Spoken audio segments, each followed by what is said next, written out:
Hey, за юу яцхан Rusty Talks review шинээр эхлэх гэж байна. Өнөөдрөөс эхлээд 2 дахь өдөр болгоны шинэ кино ревю гаргахаар болсон байгаа. Тэгээд өнөөдрөөс эхлээд бас Univision дээр кино марафон гэж хөтөлбөр явж эхэлсэн байлээ. За тэгээд тэр нь болохоор кино болгон дээр бас шагналтай аюу гой хөтөлбөр байлээ. Тэгээд ревюгийн төгсгөлд тэрийг бас тэрэн дээрээс илүү мэдээлэл аваарай гэж хэлмээр. За өнөөдрийн кино ревю бол Love Simon гэж кино байгаа. Найруулагч нь Greg Berlanti, хүмүүс Arrow, The Flash, Supergirl 4-5 одоо бараг зурлалчуу да. Тэр зурлууд багтдаг Arrowverse гэж байдаг. Тэрний зохиолч ерөнхий продюсераар нь хүмүүс сайн мэдэх бах. За тэгээд Greg Berlanti найруулсан Nick Robinson гэж жүжигчин гол дүрдэн тоглосон.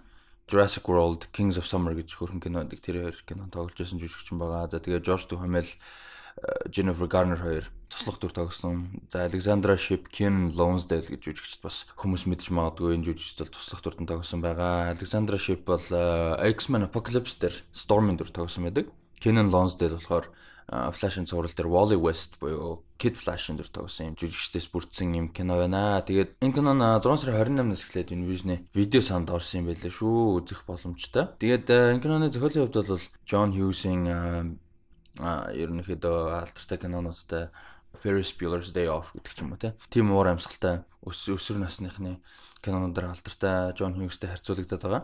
Тэгээ энэ бол 20 хэдэн жил байгаагүй өсвөр насныхны юм Sing Street-ээс хойш гэх юм да. Надад бол тийм тэгж санагдаад байгаа. Ийм сайн киносон санагдаж байгаа. За үйл явдлын хувьд бол кинон дээр өөрөө бас гол дүр нүртэл ярьдаг. Би бол яг бусадтай адилхан өсвөр насны хүүхдээ ахлах сургууль сурдаг. Гэртээ бол дүү хав ээжтэйг амьдардаг. 16 настай анх машин аав ээж нь авч гисэн гэдэг ч юм уу те. Америкт байдаг бусад одоо өсвөр насны энгийн хүүхдүүдтэй яг адилхан юм амьдралтай. Тийм амар онцгой содон биш тийм боловч ганц одоо том нууцтай тэр нь бол би гей. Тэгээд ийм ерөөхдөө юугаар эхэлж байгаа кино. Тэгээд үйл явдлын хувьд бол мань хүн өөрийнхөө гей гэдгийг найз нөхөд болон гэр бүлтэйгээ яаж одоо харьцаагаа өөрчлөхгүйгээр алдахгүйгээр өөрийнхөө үнэлэмжийг алдахгүйгээр яаж тэрийг илүүлэх вэ? Тэрийг одоо яаж гаргах вэ гэдэг бас хэцүү бухимдал байгааг нь бол харуулж байгаа. Гэхдээ энэ кинон дэр таалагдсан юм нь бол яг энэ сэдвийн юмыг бол хүнд тэгж хөндөөвөө. Хүн дээр хөндөд нүрэн тулгах ч юм уу. Зарим нэг хүмүүст бол тэр хүн дээр тусдаг бас нөхцөл байдаг бол энэ кинон дэр тэгсэн юм бол байхгүйсэн. Маш хөнгөнөөр айгу гой гаргасан түрүүн би хэлсэнтэй ингээ бүх юм нь энгийн хүүхэд зүгээр ганцхан өөр юм нь бол мань хүнгээ тэрийг яаж илуулах вэ? Яаж одоо өөрийгөө алдахгүйгээр найз нөхдөйгөө алдахгүйгээр харилцаануудаа алдахгүйгээр ингэхүүгээд за тэр хугацаанд явж байхдаа бол одоо сургуулийнхаа вебсайтн дээр одоо чатн дээр ингээд нэг найзтай болж байгаа. Тэр нь одоо бас сургуулийнхаа тэр вебсайтн дээр ингээд publish хийгээд би gay гээд тэгээ тэр нь болохоор ингээд өөрийгөө нэрээ нууцлцсан. Тэгээ тэр үнтэй айгуу дотн болоод өөрийгөө одоо ингээд илүү олон нийтэд гаргая ингээд дийл боллоо гэсэн хүсэл нь их болж байгаа үйл явдал гарч байгаа. Тэгээ тэр хоорондор мэдээлэл алдаа. Тэгээд нэг хүн мань хүнийг одоо олон нийтэд ингээд гей гэдэг чинь зарлж шүү гэд мэдчихэд. Тэгээ нэг тэрнтэй тэрийг баланс хийж байгаа. Яаж ингээд тэрийг алдахгүй байх вэ? Найз нөхдөд хоорондынхаа харилцааг алдахгүй байх уу гэсэн юм дээр ерөөхдөө суйрлаа явж байгаа. Айгу хөвгөлтэй. Яг гоо саяныгаас сонсоод их хүнд ч юм уу эсвэл драматик санагдчихэж бас магадгүй л тайм. Тэгээ энэ бол тийм кино биш. Айгу хөвгөлтэй, айгу хөнгөн инээдтэй, жүжиглэлт маш сайтай. Гэхдээ сэтгэл хөдлөсөн хэсгүүд нь үнэхээр гоёсэн. Надад бол хоёр ч хэсгээр баг бүр амар болгон цааш зүгээр. Гэхдээ нөлмс ингээд зэлгэнээс сонирн болсон. Хоёр ч хэсэг байсан. Тэгээд энэ киног бол би үзэх хэрэгтэй гэж бодож байна. Тэгэхдээ заавал нэг өмнөх 7 хоногт бас подкастаар ярилцсан сэдв байгаа. LGBT-гийн хамаарагддаг хүмүүсийн эрх тэгш байдал гэх мэт. Яг тийм амар тийм хүн нөхцлөөсөө биш. Энэ бол зүгээр агай хөнгөн кино. Гол дүр нь гей. Тэгээ тэрнтийг уучрыг одоо ингээд олох гээд те. Тэгж нэг хэсэг дээр нүртэл айгүй инээдтэй. Яагаад заавал гей ч юм уу те LGBT-гийн community-гийн хүмүүс эцэг их найз нөхдүүд public-тэй хүмүүсийн хэмжээнд come out гэж ярьдаг те. Би өөрийгөө гей гэдэг ч юм уу те. Зарлах хэвээр. Яагаад straight хүмүүс яагаад заавал өөрсдөө straight гэж зарлж болдгоо ингээд тэрийг хүртэл тоглоомоор ингээд харьцуулсан хөгжилтэй хэсэг хүртэл байсан. Тэгээ жүжигчд бол дүрдээ айгүй гоё орсон байсан.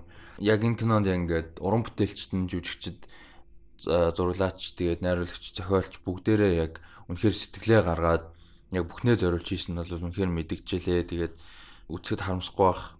Бас сонирхолтой юм дуртахад том 6 студи гэж байдаг Холливуудын тэр 6 студиэс анхны teenager romantic comedy байгаа. Гей гол дүртэй.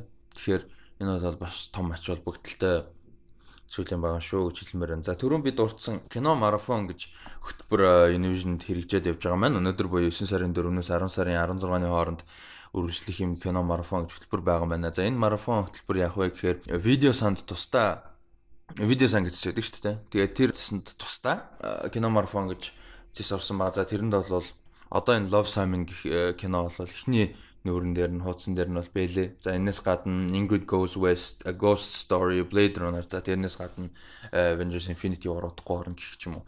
Зөндөө олон гой кинонууд орсон байгаа юм бэлээ. За энэ хөтөлбөр дээр болохоор энэ орсон кинонууд энэ листэн дундаас кино үзээд дараа нь менюнийхээ урамшуулал зэс рүү оронгууд одоо тэр үзсэн яг энэ кино марафон зэснээс үзсэн кинонууд одоо энэ кинонууд нь гараад ирнэ. За тэднэр дээрээ дарангууд одоо суглаан маягаар шагнал хийж явах юм боломжтой болох юм байна. Тэр шагналууд нь бол ер нь л баг кино үзсэн хүн болгон суглаанд баг хожих боломжтой юм олон төрлийн шагналтай байгаа гэж би бол ямар ч мэдээлэл авсан. За тэгээд энэс одоо юу гэдэг нь GG хождог ч юм уу, Univision ч юм уу, уцны GG ч юм уу, нэгч байд юм уу. Тиймэрхүү хамгийн наазах юмнаас ахуулаад кино үзгээ ирэх гэх мэттэй.